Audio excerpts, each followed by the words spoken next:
Hey folks, welcome to the Nephilim Again conference. I miss the live audience, and I'm here in my studio, and it's great to be here. And I want to thank some of you who contributed to this after the fire and helped us get back into what we're doing here. I will be talking, and even though the covers aren't quite matching up, but these are all the new covers that we've got, and I'll be speaking specifically from the On the Trail of a Nephilim series. And if you're interested, shameless plug, if you're interested at all in getting these, you can rent them and stream them by going to streaming.lamarzulli.net, streaming.lamarzulli.net, or if you want to actually buy the hardcover DV, you can go to lamarzulli.net. I'll also be speaking out of this book here, and this is, you can see how big it is, how thick it is, and this is On the Trail of a Nephilim. So there's a lot of material to cover. We'll see how many sessions we do. I think there's going to be 3. But again, it's great to do this in the studio, but I'd much rather be doing it in front of a live audience. My name is L.A. Marzulli. I travel around the world. I'm a author, filmmaker. I've been 12 books. Number 13 is coming out now fairly soon, probably before the end of the year. I've created a lot of different films, some of them with the late friend of mine, Richard Shaw, who passed away last year, 2019, very unexpectedly. Since Richard's passing, we've really started the On the Trail of a Nephilim series, and we actually have number 5. And this entire presentation will be from these 5 films. And folks, I'm only going to scratch the surface because I only have so much time. And obviously, I can't possibly do 5 hours worth of yak here, and it's over 5 hours worth of material in this. So let's get right into it. And I just want to thank you all again for participating in the Nephilim Again conference. So you will notice that, in my opinion, there is a hidden history which has been deliberately obfuscated from the peoples of the world. This picture here went viral. So this gives you an idea. Right here is the original photograph of Ralph Glidden. This is the photograph I discovered. It's this one right here. This is the original photograph, and I'm going to walk in front of the camera here and just bring it up so you can see it a little better. That's the original photograph that I took and discovered on Catalina Island. The backstory on this was I had heard of a cache of records which had gone missing basically for 50 years, and it had just been discovered. This made front news of the Los Angeles Times. So it took me about 6 months back and forth with emails, and finally when I heard that the museum was trying to build a new museum and they were looking for donations, I offered $1,000. Come right in, Mr. Marzulli. So I went in and I found the picture I just showed you within an hour. Usually when you're in the archives, you don't find anything. You can spend days in archives. And I did that in Wisconsin. I spent like 3 days in the archives there and basically found very little, although I did find handwritten letters, but I digress, which I've actually used in other presentations discussing the giants. But I found that picture, and we had it analyzed, and that brings us to this. That picture that you see on your screen that I showed you from this basically was a 9-footer. You can see it here. So when we went back to the museum, this is what they showed us right here. So my picture, and we actually held the book up underneath the picture in the museum. So that's what they did. They cropped the giant out of the picture. The top picture was the one hanging in the museum. My book is directly underneath it. Those hands are Richard Shaw hands, I believe. And he's holding up the book to show the original picture versus the picture that they cropped. So when I tell you that there is a hidden history that has been deliberately obfuscated from the peoples of the world, I am not exaggerating in belief. Why would the museum go out of their way to somehow do damage control? You would think that they would go, wow, we have a picture of a giant. And they would advertise that, and people from all over America would go to see this picture. They would, absolutely. You know, maybe they've got the bones, who knows, right? Instead, they deliberately, I'll show it to you again, they deliberately obfuscate the picture. Folks, there is a hidden history which has been deliberately covered up, obfuscated by the powers that be. And we, as citizens of this globe and as Americans, have a right to know what our true history is, and that's why I am on the trail. Why? Because I believe in the biblical prophetic narrative. I believe that the words in the Bible are absolutely true. And when it talks about the Nephilim that were on the earth in those days in Genesis 6, and also afterwards when the sons of God went into the women of earth, took wives and went into them in a biblical fashion, they produced this hybrid being known as the Nephilim. They were giants, but there's also other genetic anomalies that we find in these particular skeletons. So let's get into it here. We had the privilege of unwrapping a 1,935-year-old mummy skull. So, I mean, this is, who gets to do that? And again, this was in Senior Juan's Museum at the Paracas History Museum in Paracas, Peru. And, you know, give credit where credit is due. Brian Forrester was our go-to man. He was sort of our liaison down there. And we thank Brian for setting us up with Senior Juan. But Brian didn't discover this. But Brian sort of bent Senior Juan's ear and allowed us to unwrap it. This was in a private museum. We took samples from this, and I will get into what those samples actually were when we did DNA testing on it. I think you'll find that incredibly interesting. This is an aerial photograph done with a drone of the Great Serpent Mound. There's a passage in Genesis 3:15 that if we don't understand what it says, when we get to Genesis 6, the Tower of Babel, the 5 kings that Abraham goes after, the destruction of Sodom and Gomorrah, then finally what's going on in the Promised Land with Numbers 13, when the spies go in, oh, we can't go in there. The Nephilim were there, we were like grasshoppers in that site, finally to the conquest of Canaan, where they basically slaughter all these people that are there. And these are Nephilim tribes that are there, in my opinion, which is why it seems, if you don't know the Nephilim, if we don't understand that, if we don't understand Genesis 3:15, then when we get up to the conquest in Canaan, we have no idea what's going on. Let's look at Genesis 3:15. And remember, Adam and Eve were in the garden. They just ate the fruit. The serpent, the dragon is in there with them. I believe it's some pre-incarnate Jesus who was there. And he basically states this. He looks at the dragon. Your seed, the dragon's seed, the seed of a serpent, the offspring of the serpent, will be at war, will be at enmity with the offspring, the seed of the woman. He, the coming Messiah, one born from the woman, will come and crush your head. You, the dragon, will bruise his heel. That sets up the entire biblical narrative. From that point on until the cross, the one who comes, the Messiah, Jesus of Nazareth, when that happens, that's checkmate. As I wrote about in the Cosmic Chess Match, that's checkmate. It's over. The dragon loses. But up until that point, the seed war continues. In fact, I would even say, and I'm not going to get into it in any of these presentations, that seed war continues, although it's changed. Jesus warns us, it would be like the days of Noah when he returns. What the heck is he talking about? And of course, that points back to the mingling of the seed that happens in Genesis 6. We see here the largest serpent effigy on the planet that I'm aware of.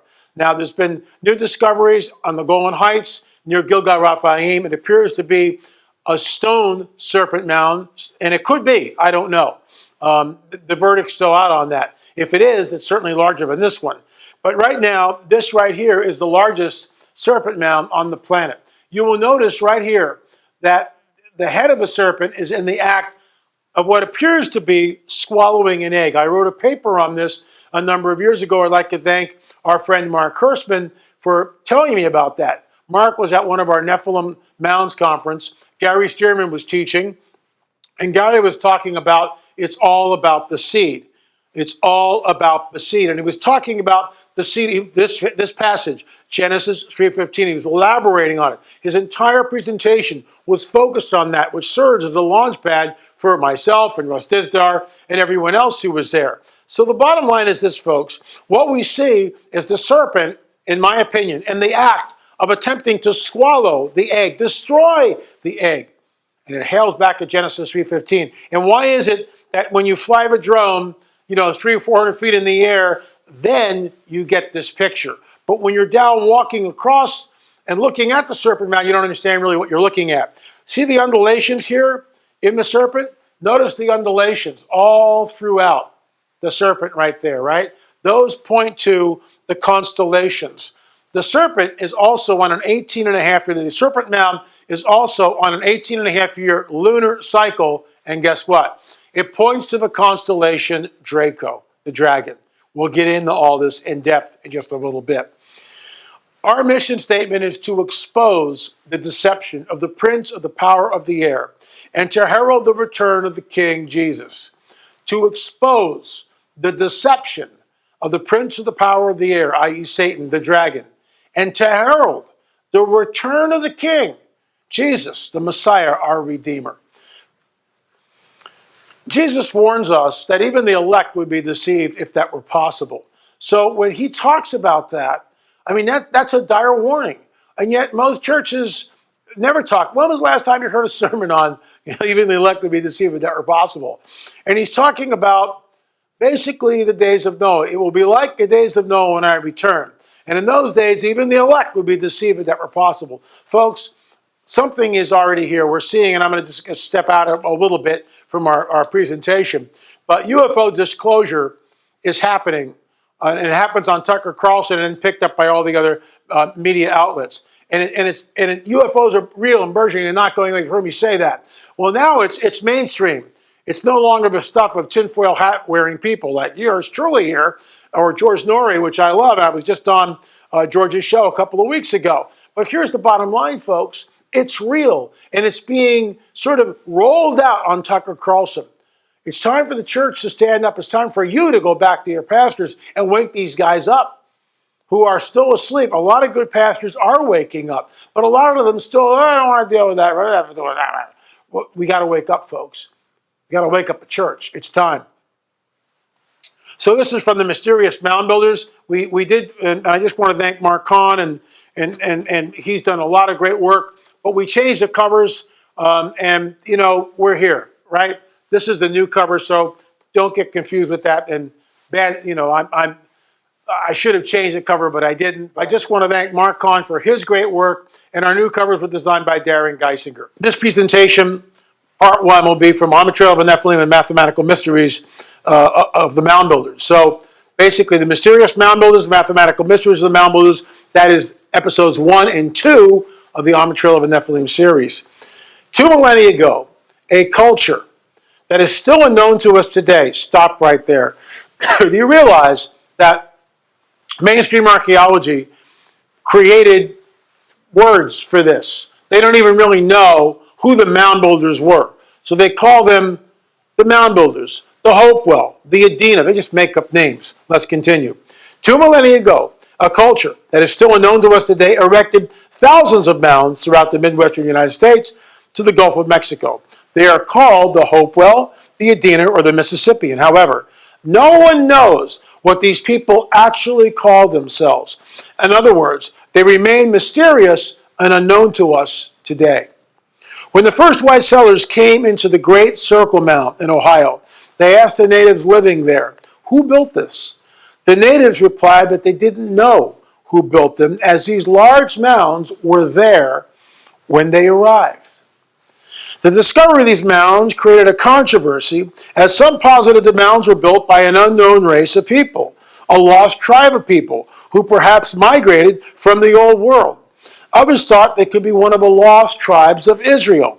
The debate continued until the late 19th century, when the conclusion was made that Native Americans had built the mounds, but they had simply forgotten they had done so.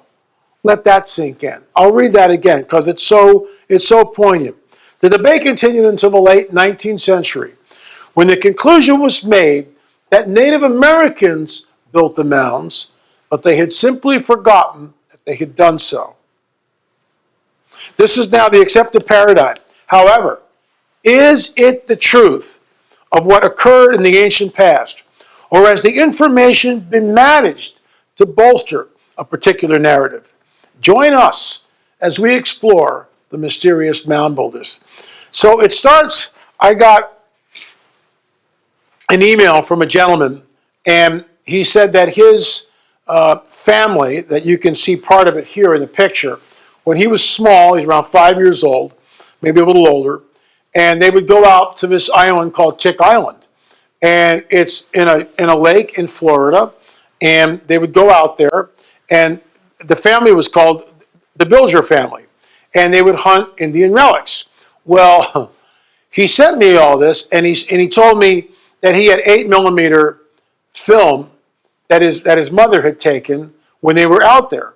And what was fascinating about this, he sent me the film, and I had it digitized, which all that burned in the fire, by the way. I did send back the original footage to him, but my digitized copy burned in the fire in 2018. So I lost the file, basically the digital film.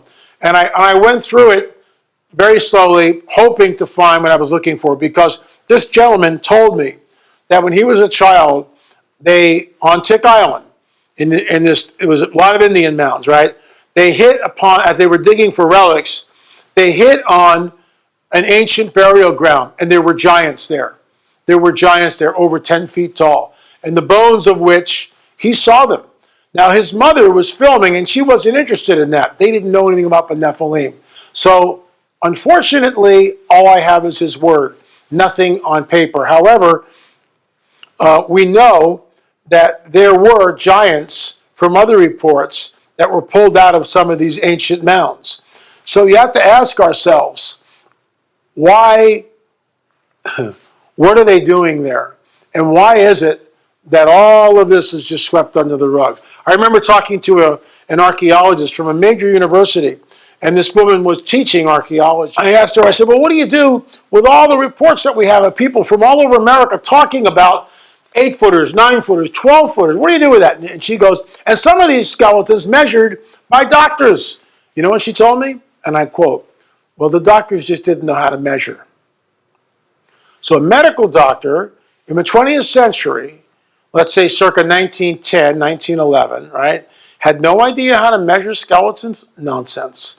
Absolute nonsense. And there are medical doctors who went on the record and basically stated that, you know, this was a 10-footer, this was a 12-footer, this was a 9-footer, and they're everywhere.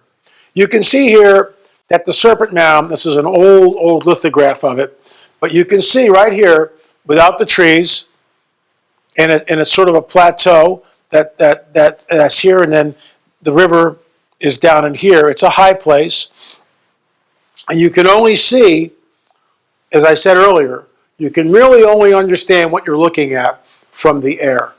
And there it is, the serpent in the act of swallowing an egg. Who is the prince of the power of the air? Who is the prince of the power of the air?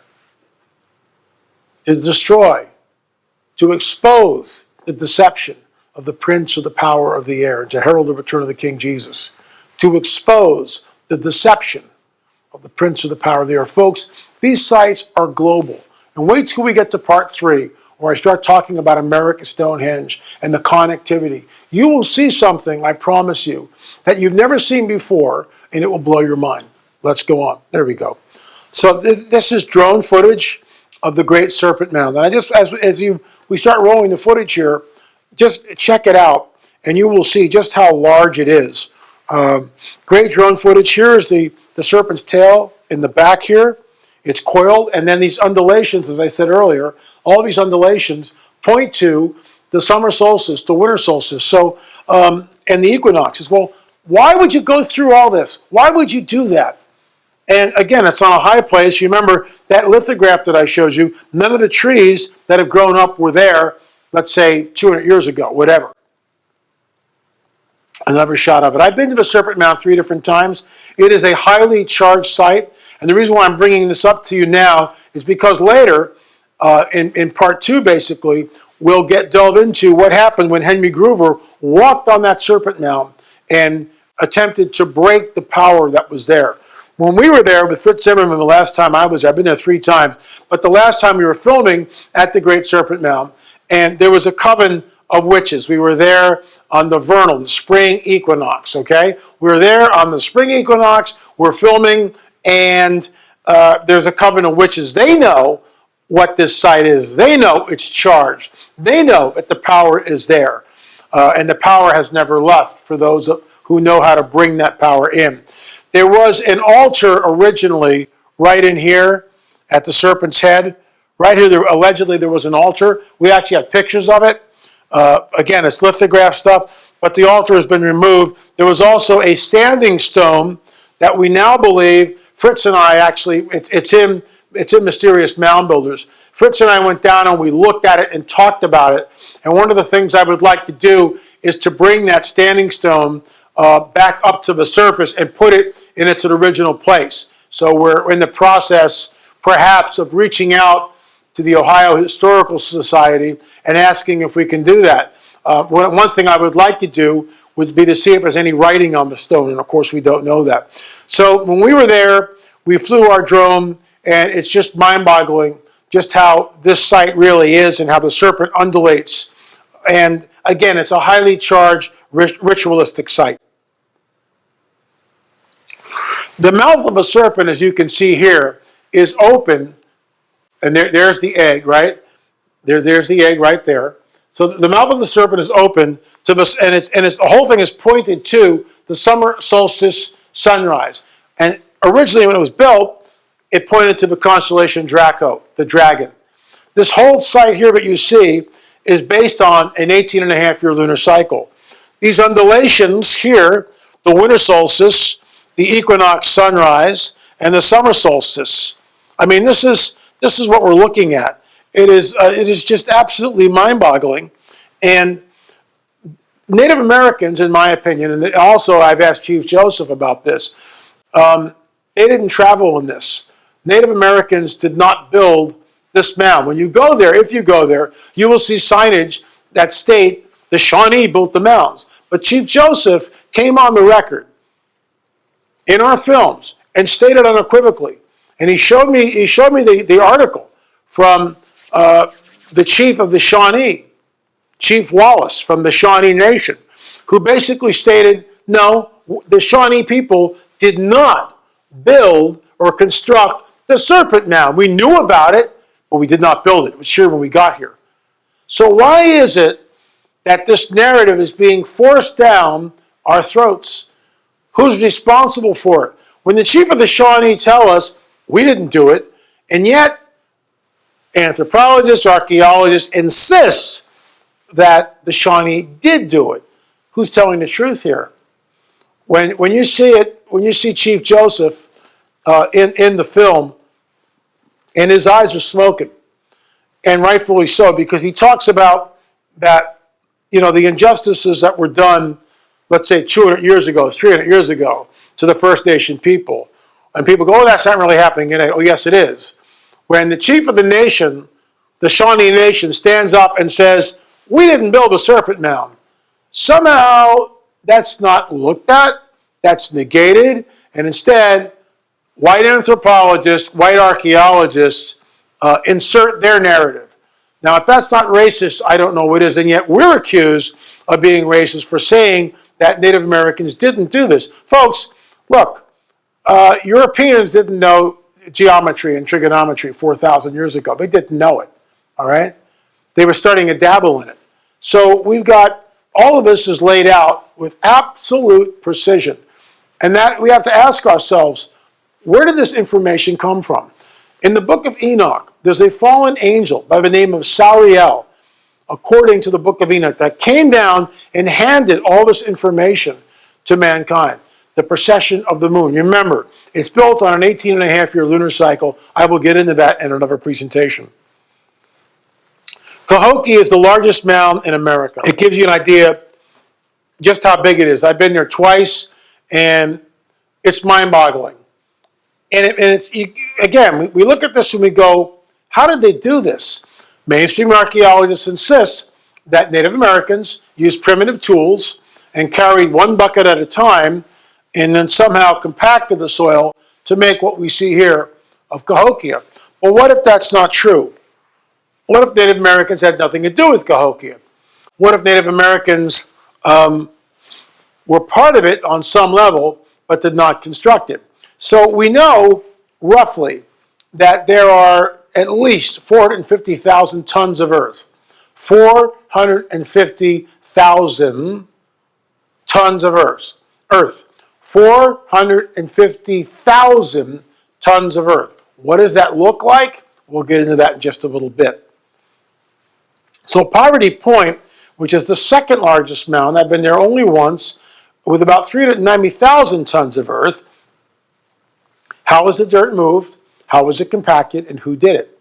So mainstream archaeologists want to tell us that all this was done by Native Americans, as I said, with primitive tools. But what we also see here, and this is Poverty Point, is absolutely advanced geometry. Total advanced geometry here. And this is laid out with a surveyor's precision. It's absolutely precise. And how do you do this 3,000 or 4,000 years ago? How do you accomplish this? But see, in the mainstream archaeological world, in academia and in the scientific community, there's no room for anything supernatural because everyone adheres to the Darwinian paradigm.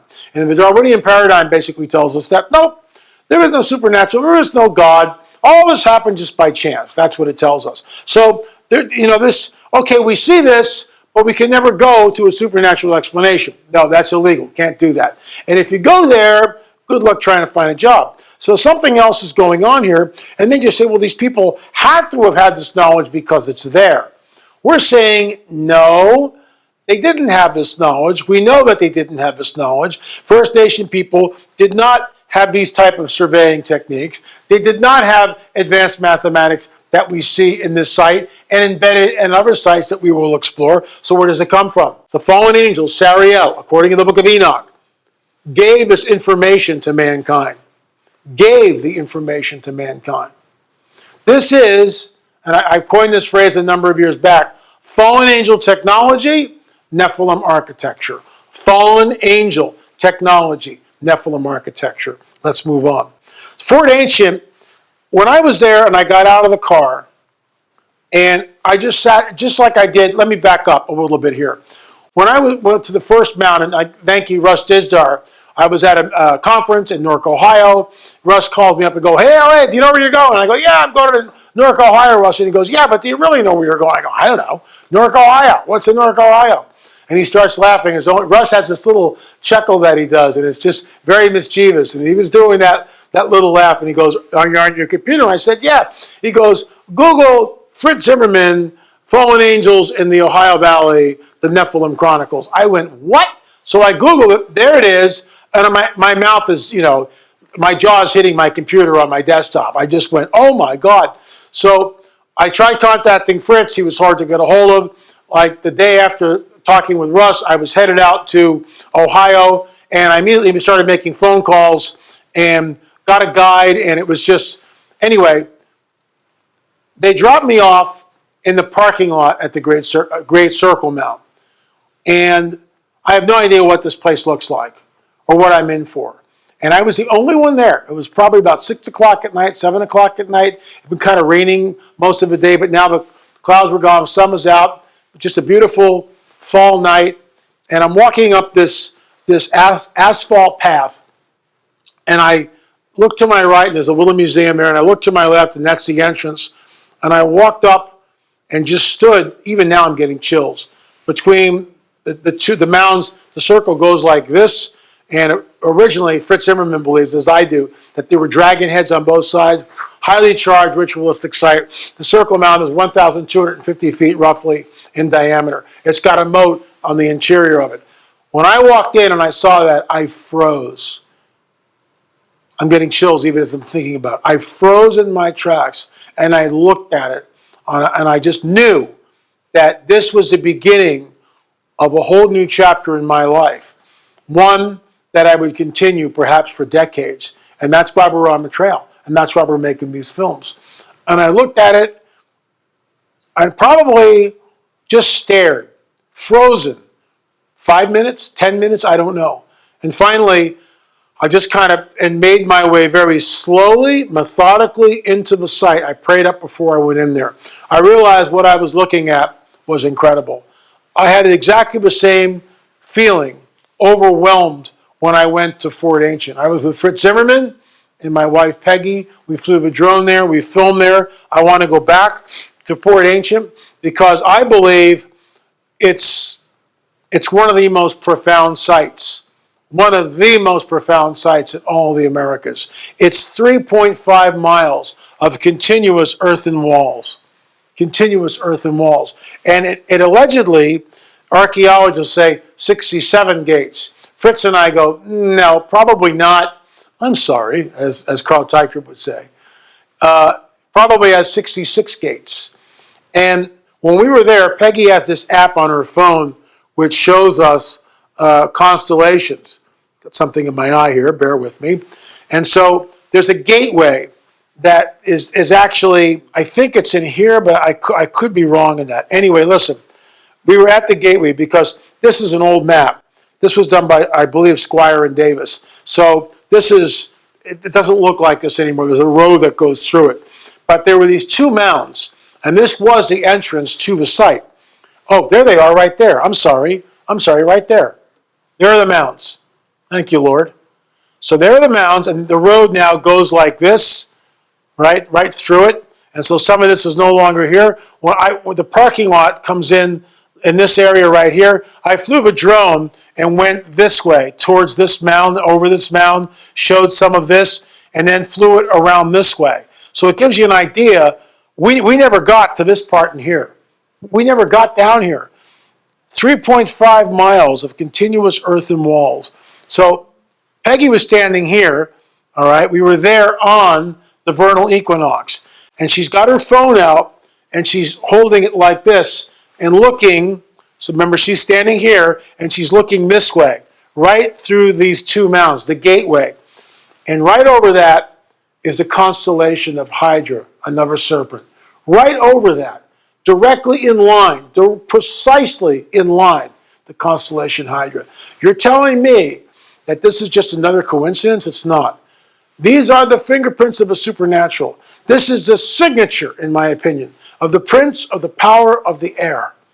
These sites were incredible. So 3.5 miles of earthen walls.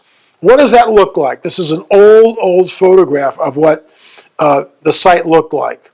And you've got to remember, when you look at pictures like this, when this site was built, none of these trees were here. None of the trees were here. They call it Fort Ancient. You don't build a fort with 66 gates in it. It's not a fort. It's a ritualistic area. Things happened there. Was it a landing place for fallen angels coming in and out? I don't know. Another shot. Remember, try to imagine this without any of the trees. And this gives you an idea of the scope of the work. Here are a group of people standing in front of the mound. All right? 3.5 miles? 3.5 miles. It's probably upwards of 400,000 tons of earth. So when we get here, I want you to watch this little take here, and you can see what's going on. So when you go to Fort Ancient and you go in the museum, this is what you see.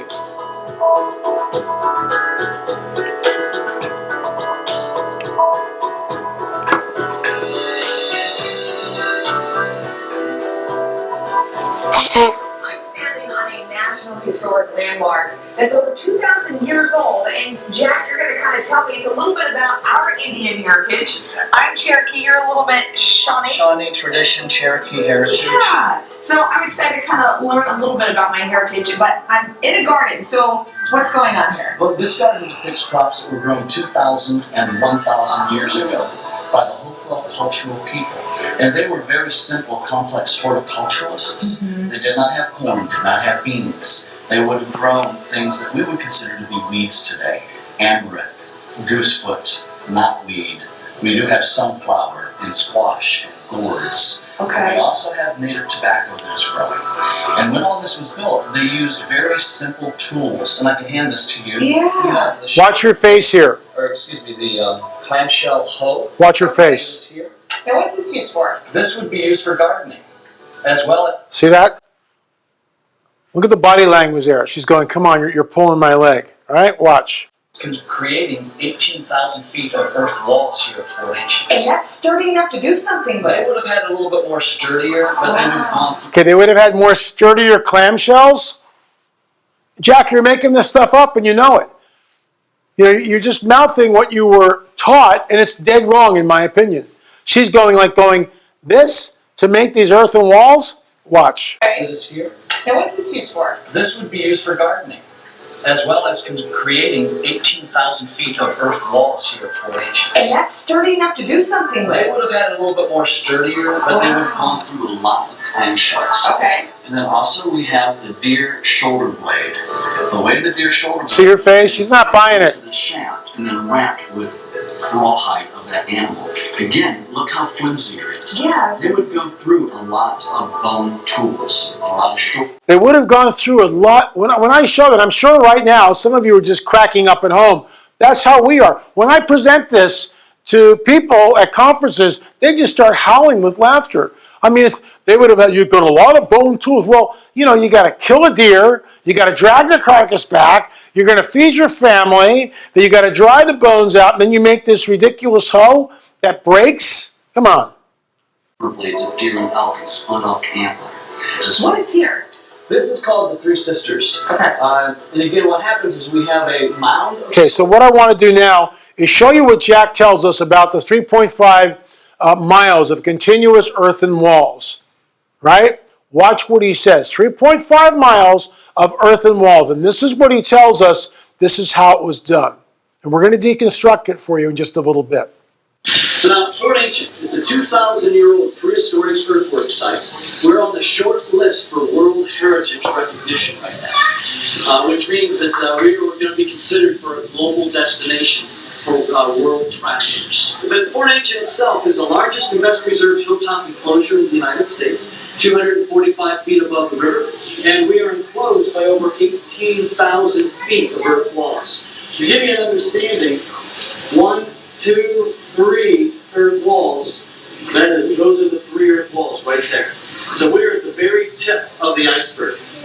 So Fort Ancient, again, hilltop enclosure, 18,000 feet of earth walls, built 2,000 years ago by people that we call a Hopewell cultural people. They would have used nothing more than the shoulder bones of deer and elk, split up antler, clamshell hoes, digging sticks, placing the soil into baskets that we demonstrated would build no more than about 35 to 40 pounds of soil. How do we know that? Well, we've taken a trench through an earth wall right at State Route 350 and found actual basket loading of soil. So to figure out volume, you take your tape measure, measure the length of the stain, the depth of the stain. Give those measurements to somebody who got better than straight C's in high school general math. That was me. Yeah. And it gives you volume. There's an estimated 553,000 cubic yards of soil at this site. Now, what's that mean to you guys? Absolutely nothing. It's strategic. Well, and again, we are not a fort. We are a prehistoric church. The 553,000 cubic yards of soil. If we were to tear apart all of the earth walls, all 18,000 feet, and put them into dump trucks, each dump truck holding between 15 and 20 tons of soil, and park it at the Jeremiah Morrow Bridge on Interstate 71, which is about 1.5 miles away from here. Start parking the dump trucks end for end. You will end up 15 miles from downtown Cleveland, 200 miles away. That's a lot. They're saying 100 BC to AD 290. There's a couple things here. So just to deconstruct this mound, you have 200 miles of dump trucks end to end. Did you hear that? Did you get that in your head? Go out and we're going to show you this, how absurd this is. 200 miles of dump trucks. Yes, they found baskets when they dug a trench. I'm not disputing that. But here's the deal. We don't know whether those baskets were for basically when Native Americans came into the site, they started using some of these as burials. So is this sort of like they didn't build this, but now Native Americans are here and they're interring their dead in some of these mounds. Is that basket that we see, was that used by Native Americans? Look, folks, 200 miles of dump trucks. I've been to Ohio a lot. I've been to this site.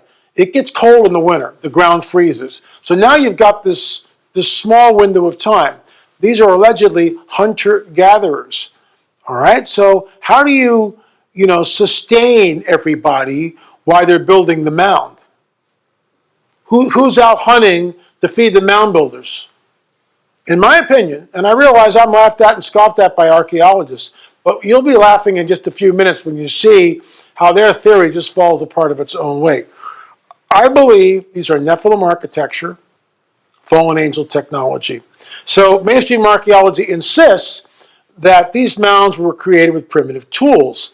So what we did, I'm going to go back here again, we hired a flint napper, a flint guy, a flint napper. And this guy creates replicas for museums. It burned in the fire, okay, unfortunately. But you give you an idea how big. This is a primitive hoe with a nice piece of flint wrapped in deer hide. And so what we did is we hired a fit laborer. I want to show you this to give you an idea of just how, see, no one does this. So you get Jack telling us that this is how they did it, blah, blah, blah, blah, blah. But does anyone actually make a flint hoe and go out and just kind of time it, how long it takes to do one bucket of earth? Well, we did. And that's what the scientific method is about. Check this out, folks. Be patient. We were curious to see how an ancient flint hoe would actually work in the soil around Poverty Point. We hired a flint maker to create a replica of the hoe, and after procuring a fit laborer, headed out into the field to see how much dirt could be dug, collected and hauled to the mound site. My name is Rick Woodward. I'm an archaeologist, and I'm working with Spiral of Light here near Poverty Point. We are doing some time volume tests, some experiments. How much time it takes to move a certain amount of soil. We wanted to do that to see how the mounds were built and the time factor that it would take. I wanted to describe this hoe a little bit so you can get a good idea of the instrument that they use. As you can see, it's beveled on each side with what's called body facing. They body face this piece of flint. Then it was fitted into this handle where it was pitch. And you can't see the pitch, but inside of these wrappings, there's a dark resin pitch that would have acted as a glue to hold this in. Then it would have been wrapped in a rawhide. The rawhide would have been wet so that when it shrank, it would have held this nabaculite head in this handle, and they would have been able to use it. It's very tough. It's a very rugged instrument, and I wanted to thank Mr. Epperson who actually did this exact replica. But this is the tool that they would have used, and this tool would have been used for over 6,000 years. Then the next thing we're going to do is take that soil that we've dug out of the hole, and we're going to put it into a vessel, and we're going to time that operation to see how much time it takes to do that. Once we get that done, we're going to take that bucket, and we're going to walk a specific measured distance that would have been very close to the distance that they would have had to walk to carry this soil to the spot where the mound was going to be built. Then the soil would have been dumped.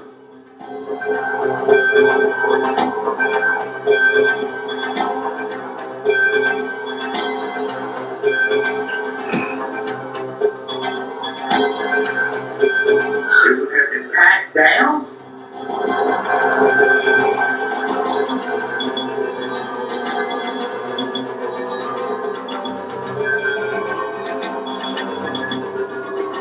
And we timed that operation.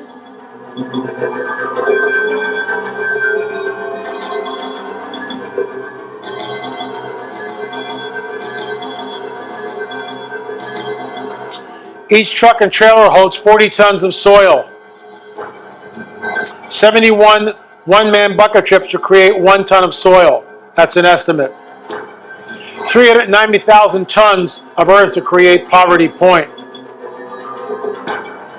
9,750 double tractor trailer loads of dirt to move 390,000 tons. 27 rounded up to 28 million one-man buckets to create Poverty Point. There are over 10,000 mounds in Ohio alone. That's Fritz Zimmerman on top.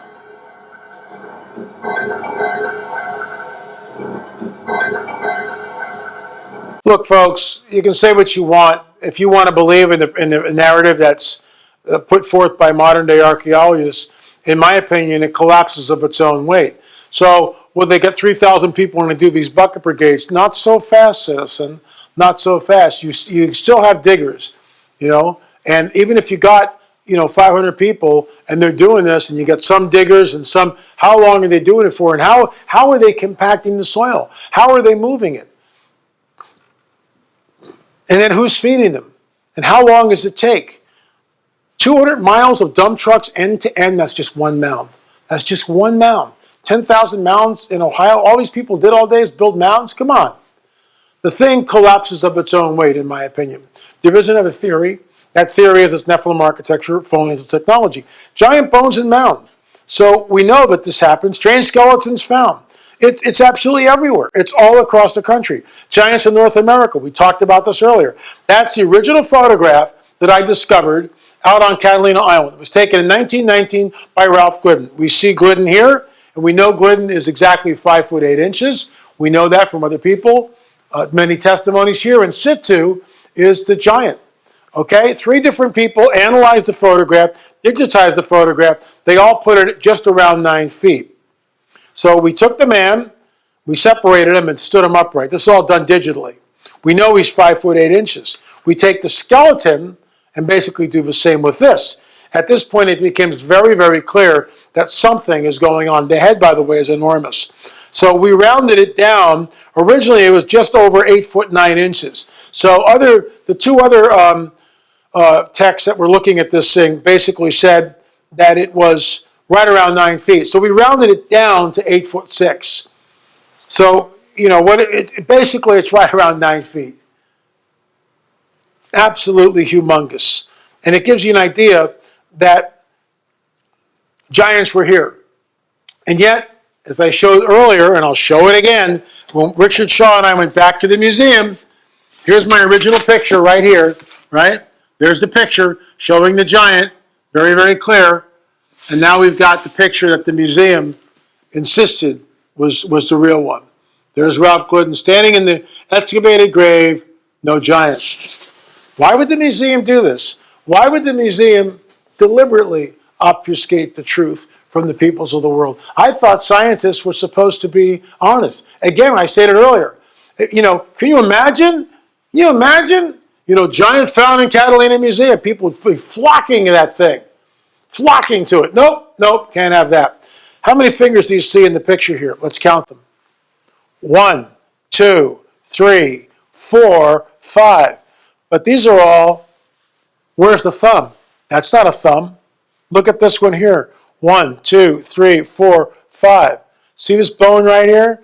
I believe that was the thumb that should have been here. And this thumb here, the hand is like this over the arm. It might have been grasping the arm, whatever, the thumb's not there. That's a 6-fingered skeleton, and we analyze that based on the size of the bowl, an average size, and we use the former curator of the museum, John Boragina, who told us that in his opinion, this bowl was X amount of inches across. Based on that, we were able to ascertain that we had another 9-foot skeleton. Ralph Glidden, when he discovered this in 1919, 1921, he talked about a lost race that he discovered out on Catalina Island, and that these giants were 9 feet. He talked about that. Oh, he just made that up. Oh, really? Seriously? I don't think so. There it is. I've shown you that already. There's Ralph. And it's just amazing. They wrote the verbiage but below that picture in the museum is basically a hit piece on Ralph Glidden. And of course, they don't show you the real photo. In all fairness to the Catalina Island Museum, last time I was there, which is several years ago, my original photograph was back, and they actually had blown it up about this size. About this size. The whole photograph was about this size and on the wall, but nothing about my work, nothing about the fact that that skeleton you're looking at was a giant. So I want to show you something here, because we talked about the Paracas skulls, and I'm just going to show you this. This is a normal skull. This is the placement of the foramen magnum.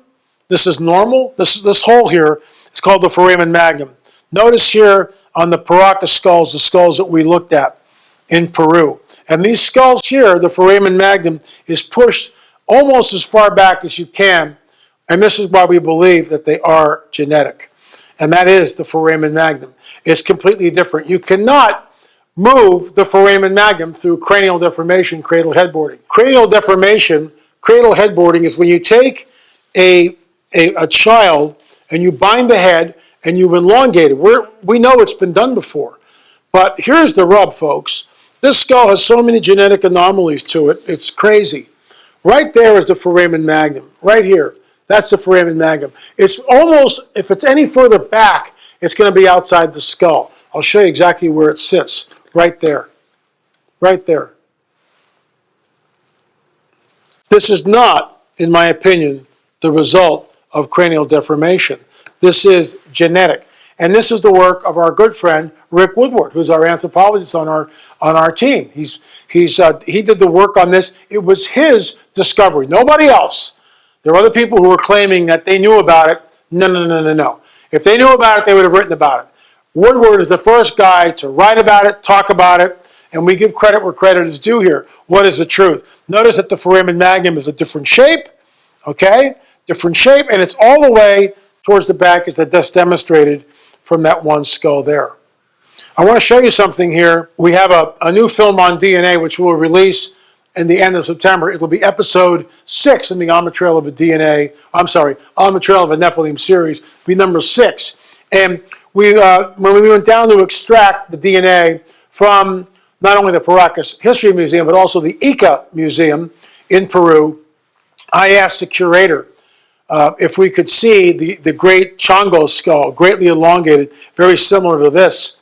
And they said yes. So they took us in, and you'll hear my explanation. I'm blown away, because the foramen magnum is all the way in the back.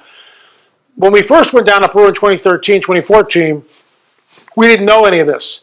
When Rick Woodward came on the team, and Mondo as our anthropologist and one of our archaeologists, and Mondo Gonzalez, all of a sudden we got a wealth of information that we didn't know, we didn't have before. So check this out, folks. This thing is massive.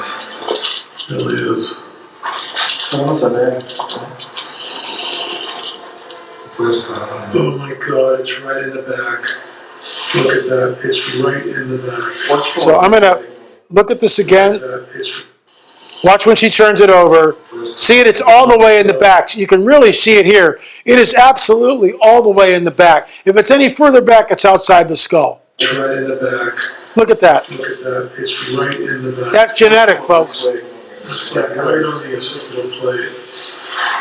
So here we are, and we are now looking at where the foramen magnum, which obviously is right there, and it's directly right next to the occipital plate, which, once again, a normal human being, this foramen magnum would be in here somewhere. Mondo, do you agree with that? Yeah, that's exactly what I see. It's interesting too. Maybe we can get another angle. Are you ready, Rick, to change the angle? Yeah, I'm just trying to, just gonna, because I want to put my finger in here. I want you to see just what the spine would look like based on Yeah, I mean, that's all. You can see right from this picture how far back the foramen magnum is. Like I said, if it's any further back, it's outside the skull, just like this one. And we are, as far as I know, we were the first team to actually examine that skull and notice the difference of the foramen magnum, where it was positioned. No other team, it's not published anywhere that I'm aware of, but this is the work of Rick Woodward. And once he told us about that, wow, we were like, dogs in a hunt, man, going after that thing. That's why the first thing we did when we saw it, see, the woman holding it was like, well, no one has ever asked us to turn it over. That's how you know. That's, in my opinion, that's how you know that what you're looking at are the fingerprints of a supernatural. This skull, in my opinion, is not the result of cranial deformation, cradle headboarding. It is the result of interbreeding between the fallen angelic host of heaven, the women of earth. It goes back to Genesis 3:15. It's a genetic anomaly. The ancient alien crowd will say, oh, it's proof of alien intervention. You can think what you want. Fallen angels are, by definition, aliens because they're not from this world. But see, this is why the biblical narrative is so amazing. Because armed with the biblical prophetic narrative, there it is. I know what this is, in my opinion. I know that this is one of the last vestiges of the Nephilim. That's what the spine would look like based on That's all wrong. You can just see how straight that is and how light it would be.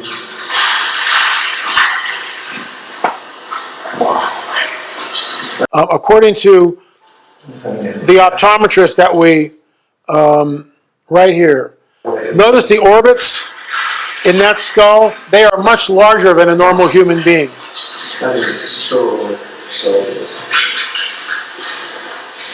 The normal human skull is talking about right there. Yeah, it's very, very large.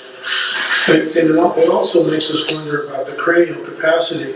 I mean, this is so large in here that would this particular entity have more brain power than a normal human being?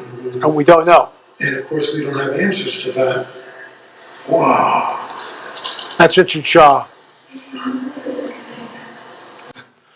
The haplogroup. When we did the testing, remember I showed you the baby? Let me just get that out again to show you. Remember when I showed you this? Right? This skull is actually this wrapping right here. This is the baby skull that we were able to unwrap thanks to Senior One and thanks to Brian Forrester. We were able to unwrap it, and we did genetic testing at 2 different labs, specifically the paleo DNA lab, and what we found there was unbelievable. The haplogroup H2A is European, as you can see here. That rewrites history. What is a European haplogroup doing over in Peru? We actually took samples from all 3 of these skulls here and had them tested. H2A is European.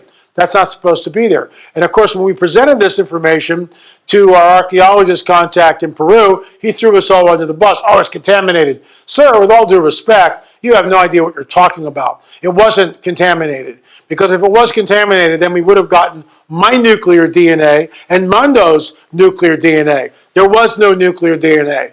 There was only mitochondrial DNA, which comes from the female side of the equation. As of yet, as far as I know, no one has ever been able to get nuclear DNA. We've had leftover samples, which has been sent to another lab. They are testing. We will see if we can get nuclear DNA. But as of August 22nd, no. But we do have the mitochondrial DNA, which we got from multiple samples. We took 56 samples from Peru. Out of the 56, about 28 of them sequenced. Out of the 28, about a good portion, upwards of 20, showed European Middle Eastern connections. So the mitochondrial DNA haplogroup T2B, this is basically Syria and Turkey. This is Nephilim Central, in my opinion. We took several samples from this skull here. We sent them up to the Paleo DNA lab. It gives us a reading of T2B, which is Mesopotamia. This is Nephilim Central. The baby, like right here, which I just showed you, U2E1. 3 samples, 2 different labs. So we had it tested 3 different times, 2 different labs. They all agreed it was U2E1. U2E1. I'm not making this stuff up. I'm not making it up. This rewrites history. I know I keep saying that, but it does. Because according to modern-day archaeologists, everybody came over at the end of the last ice age from where? Beringia. And they came and populated the Americas. Not so fast, citizen. We know that, yes, some came over. We know that. But how do you account for this? How do you account for haplogroup U2E1, which basically is Eastern Europe? How do you account for? You can't. Oh, it's all contaminated, because they don't like the idea that this theory could be wrong, or that maybe it's right to a point, but it doesn't account for this. And that's why we are on the trail, folks. Another shot of the so-called migration, and it did happen. We're not saying it didn't happen, but there were other people that came over through the sea lanes. Is there a bias in academia? Armitage worked at a university in Southern California, and the scientist claims California University fired him over creation beliefs. So here's the deal. Mark Armitage went up to a place called Hell's Kitchen, and he did a dig with a team, and they found a giant Triceratops horn, and he took that horn back, and he analyzed it, and he claimed to have found soft tissue in the Triceratops horn. Well, you can't have that if it's like 40 million years old. So he's promptly fired. He took him to court, and he settled out of court. Isn't that interesting? The bottom line here is soft tissue remained. How is it possible? And the academic didn't want to look at the facts, just like here, where the academics don't like this because it goes against the prevailing paradigm.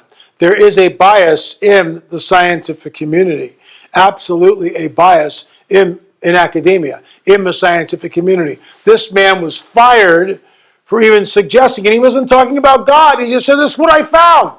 Here's the proof. He wrote a peer-reviewed paper, showed, right there, you can see it, it's superimposed. You can see the soft tissue. He finds it, he publishes the paper, doesn't mention anything about Jesus or God or his beliefs. He's promptly fired. How is it possible, folks? How is it possible?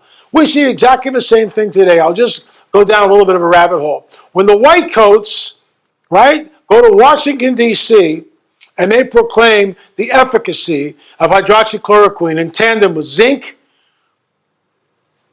right, and erythromycin at the early onset of COVID-19, the Wuhan flu, the China virus, right, it basically is a cure. No, you can't do that. Dr. Gold goes back. She's promptly fired from her position. Promptly fired. For speaking out. How dare you speak out? How dare you go against the grain? Same. You don't think there's a bias? You don't think there's a bias? Of course there's a bias. Of course there's a bias. We were deplatformed on Vimeo, but I digress. All because, as Ben Stein says, expelled, no intelligence allowed. You go against the mainstream, and what you are, you will say this, no thinking allowed. And that's, basically that's what he says. No intelligence allowed. There it is right there. Dr. Gold wasn't expelled, she was fired. All because of the Darwinian paradigm. So you can't think in academia because this man, Charlie Darwin, insisted that this happened. That somehow, millions of years ago, and this was taken in Peru, this paradigm is global. It's taught everywhere. So somehow a chimpanzee wakes up one morning, decides and says, I'm tired of dragging my knuckles on the ground. They always have crisp English accents. I'm tired of dragging my knuckles on the ground and stooping over like this. I'm going to stand up and start speaking. So this is the nonsense of evolution, allegedly, the theory of evolution that we're supposed to believe, which is an absolute contradiction to the biblical narrative that says that Jesus holds all things together, that he created all things on heaven and on earth, visible and invisible. Thrones, rulers, authority, all things were created by him and for him and through him. And he holds all things together. Give me a break. That's what it says in the Word. And in him all things hold together. We can believe this nonsense, or we can believe what the Bible says. Oh, that's so narrow-minded. When the scientific community shows us that evolution is true, show me where. Show me any instance of one entity, just one creature becoming something else. An elephant growing a pair of wings. You take the DNA from 2 hummingbirds, you put it together, you get more hummingbirds. 2 elephants, you get elephants, not kangaroos. Why? Because of deoxyribonucleic acid. We know that when you do this, there's a coating in that double helix of life, that spiral of life, which is the name of my company, spiral of life. The double helix of life, that coding system is so complex, responsible for all life. Where did that come from? Darwin had no idea of any of this. He had no idea of DNA. DNA wasn't discovered till Watson and Crick in the latter part of the 20th century. I think it was like 1967, right around in that period of time. And Crick was a vexed man because he realized that all the primordial slime and millions of years, no way it's going to create something like this. Let's just think about, I'm breathing right now. My heart is pumping blood. There's oxygen in the room. I'm not wearing a mask. Hallelujah. Right? My eyes can see. I'm speaking. All this is happening automatically. How does that work? How does that work? And how does a reproduction system just magically appear where all the particulars are there in place so a woman can have a child. How does that work? Evolution? I don't think so. We are fearfully and wonderfully made by a loving creator, by the way, who's coming back soon. Wake up, church. Bas relief here. This is a giant. These are little guys. This shows us, in my opinion, that the ancient writings that we read are absolutely true. It's real. Giants did roam the earth. Here's another one, a picture that I took out on the Navajo reservation in New Mexico. See the little guy? See the big guy? It's a petroglyph. I can take you right to that place, providing no one has defaced it. Check this artifact out. There was a 30-pound axe head that was molded, and this gentleman has the actual axe head. Let me see if I can, that's what it looks like. So, give you an idea. So, why would you make an axe head like, oh, it's ceremonial? Anything that doesn't fit into the narrative and the paradigm, it's ceremonial. That's their favorite catchword. Oh, it's a coincidence. Oh, it's ceremonial. No, it's not. It's probably for a guy who was about 10 feet tall. And he used it in a very utilitarian way. Here's the Nephilim lance that we discovered.